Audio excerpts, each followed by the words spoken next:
Having made a video of part one on my forgotten New York photo essays for 2025, my most productive year on this history website that was created by Kevin Walsh in 1997, here is part two.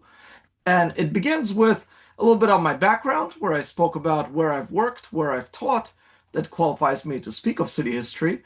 And beginning with the Upper East Side, where there's a Richard Haas mural on York Avenue titled Glockenspiel, which remembers the neighborhood's history as a German enclave in the first half of the 20th century, the uptown Klein Deutschland, with the photorealistic murals evoking the architecture of this corner building. Then I went to 59th Street Station on the NRW subway trains, which has a secret employee-only entrance to the Plaza Hotel that was completed in the early 20th century. So here I go into the basement of the hotel, the hallways, and document a long-forgotten mural at this hotel, which may or may not still be there. Is that mural still there behind the plaster? Let me know in the comments. Document the artworks at the subway station and a courtyard fountain visible only to the interior windows at the Plaza Hotel. Then I go to John Jay Park on the Upper East Side, the outdoor swimming pool, a favorite of past Parks Commissioner Henry Stern, who lived nearby. This park has a Beaux Arts style park house and a couple of nearby private schools, one of which has a window and large opening onto the FDR Drive, where there used to be an entrance, but now it just faces the river, a dead-end street with square paving stones, and the past of the neighborhood as it transformed from working class to upper class at John Jay Park. From there, Thomas Jefferson Park has a similar history of being on the East River and having its own outdoor swimming pool. Nearby are the 1099 Towers, named after the 1099 labor union, now known as East River Landing. A set of apartment buildings from the 1970s, nearby some community gardens, and the Our Lady of Carmel Church, one of the last outposts of what used to be Italian Harlem on Pleasant Avenue, along with Raoul's Restaurant, that's also across the street from Thomas Jefferson Park. Then I went to the eastern edge of Queens on the border of Nassau County, where you have the LIJ, Long Island Jewish Hospital, created here in the 1950s, now part of the Northwell Health System.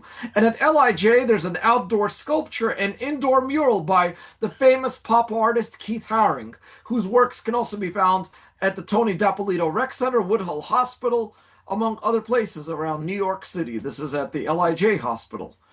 Also near that hospital is the Glen Oaks neighborhood, which has this oval-shaped park surrounded by an octagon outline of circular streets and co-op housing, in a neighborhood where the borders between Glen Oaks, Floral Park, Belrose, and New Hyde Park are a bit unclear, with overlapping zip code lines.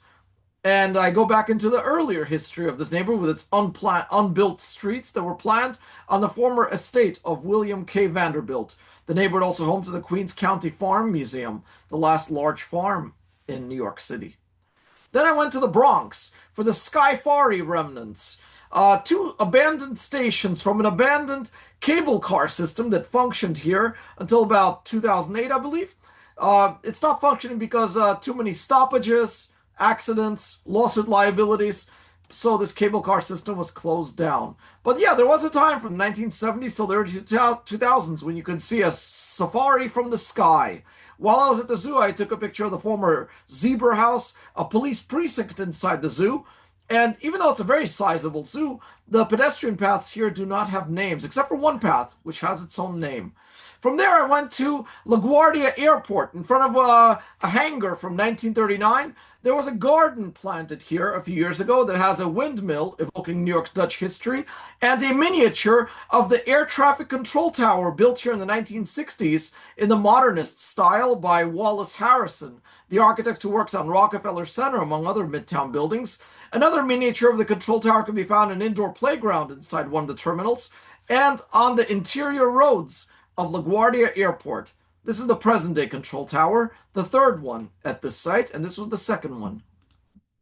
From there, back to the eastern edge of Queens for the tallest and oldest tree in New York City, the Alley Pond Giant, a tulip tree that is more than 250 years old, older than this country, in a wooded area bound by the Oakland Gardens Bayside neighborhood and Cross Island Parkway, and the Long Island Expressway, seen in this aerial construction photo from the 1950s when the highway was built. The tree is protected by a chain link fence. From there to Main Street in downtown Flushing, the Chinatown of Queens, largely been that way since the most recent wave of immigration beginning in the 1970s. But I go back to an earlier time. When was the first Chinese restaurant in downtown Flushing?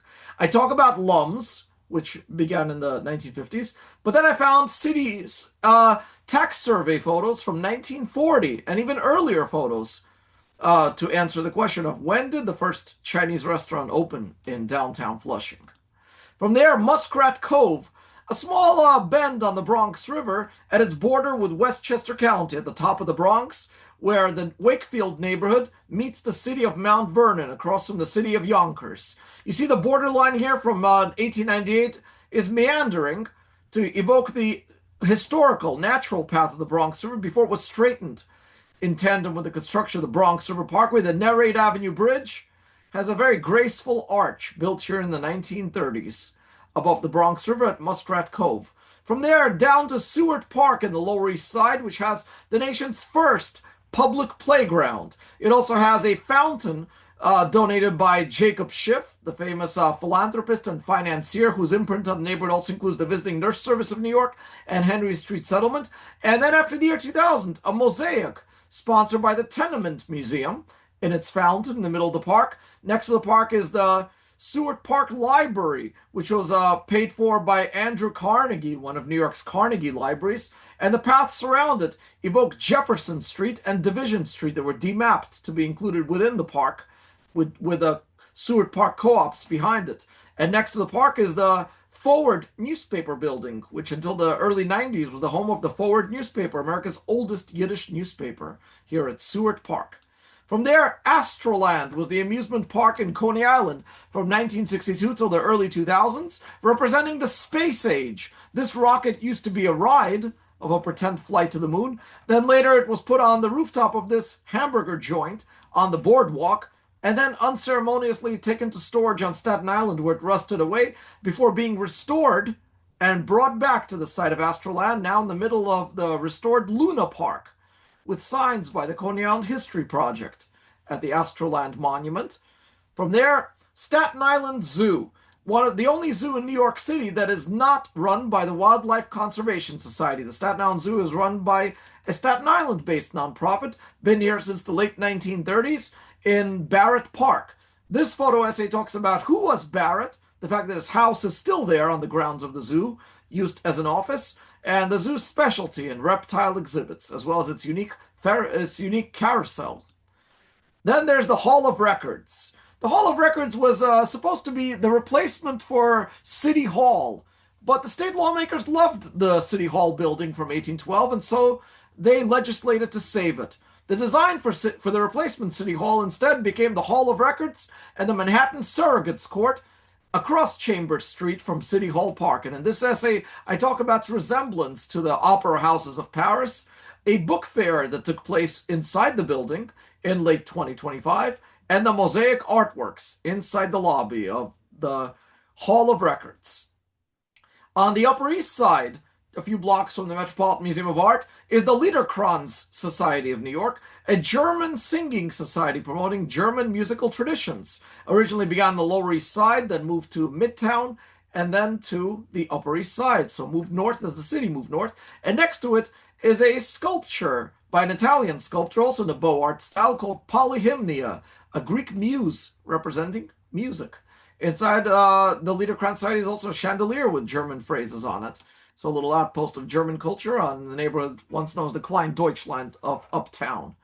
Then I went to Jersey Street on Staten Island, where you have a former bus depot that's now a sanitation garage, a former synagogue turned church that is now on the market from the early 20th century, and at the intersection of Jersey Street and Richmond Terrace, where there used to be a train line until 1953, there is a fading mural ad, Barbara Walla for U.S. Congress. Though most of Staten Island is historically Republican, the North Shore is Democratic. Barbara Walla was the Democratic candidate for Congress from Staten Island in 1986, losing to Jim Molinaro. Then I went to the Bronx, the South Bronx, the Lower Concourse neighborhood. Around 140th Street, the Major Deegan Expressway is an Art Deco tower built by Sol Cashman for his laundry business, a commercial laundry by the same architects as the landmarked Starrett Lehigh building in Manhattan. This building today hosts two high schools, and you can see the vertical stripes of the Art Deco style painted in the coral colors. A formerly industrial neighborhood now being transformed towards residential nearby, there is an apartment building, Estella Bronx, which has a mural by the Tats crew, the famous Bronx-based graffiti crew. The former Savoy Ballroom is now one of the buildings of the Hostos Community College, formerly a Knights of Pythias Lodge, then became a Vasa Lodge, representing the Swedish American community, and then was used for disco and hip hop in the 1970s and 80s, and now part of Hostos Community College. As the neighborhood goes from industrial to residential, there's now a new waterfront park being built on the Harlem River that's called Lower Concourse Park, though it may be renamed after a person in the near future. Finally, the last photo essay on Forgotten New York for 2025 is the Tennis House and Picnic House of Prospect Park. Both of them built in a very beautiful style, one in the Beaux Arts style with Guastavino tiles, and the other one built in 1928, I believe, 2029, during the mayoralty of James Walker, the jazz age songwriter, party-loving mayor.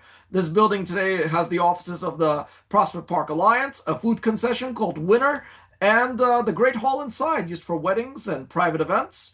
Outside the tennis hall, which today is used for storage of park's materials, is Long Meadow, the longest meadow in New York City, which was once used for lawn tennis, which is how Tennis House got its name. And that brings an end to the Forgotten New York Part 2 of 2025 that I've made. Be sure to check back on the website for more essays by Kevin Walsh, myself, and other contributors. And be sure to read the book Hidden Waters of New York City, which I've written. Perhaps you might find me in the newspapers or working for the city, and once in a while giving a tour or teaching about the city at Touro University. I look forward to your comments. If there's a place in New York City you'd like me to document, let me know. Thank you very much.